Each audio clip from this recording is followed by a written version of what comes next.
المرجو دعمنا بالضغط على زر الإعجاب والاشتراك في القناة ليصلكم كل جديد، هذا فضلا وليس أمرا وشكرا.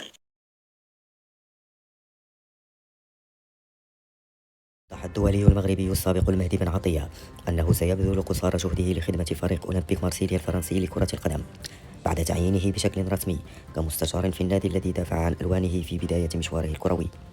وقال بن عطية في تعليق على صورة مركبة نشرها عبر حسابه الشخصي على موقع التواصل الاجتماعي انستغرام: تمر المياه من تحت الجسور، في إشارة إلى مرور السنوات بين الصورة الأولى التي يحمل فيها قميص ممثل الجنوب الفرنسي والحالية بثوب مسؤول في النادي. وأضاف المتحدث نفسه: في ذلك الوقت لم تتح لي الفرصة للدفاع عن ألوان هذا النادي كما كنت أتمنى، وبعد 20 عاما تم تكليفي بمهمة وتحد. وواصل: إنه لمن دواعي سروري وتواضعي الكبير أن أنقل ما تعلمته خلال مسيرتي المهنية لهذا الفريق الكبير.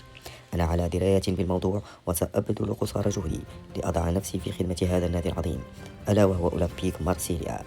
وأعلن نادي أولمبيك مارسيليا الفرنسي الخميس اتفاقه مع بن عطية على توليه مهمة المستشار الرياضي للفريق، مؤكدا في بلاغ له أن تعيين النجم المغربي مستشارا رياضيا سيساهم في تطوير وتنفيذ الاستراتيجية الرياضية للنادي.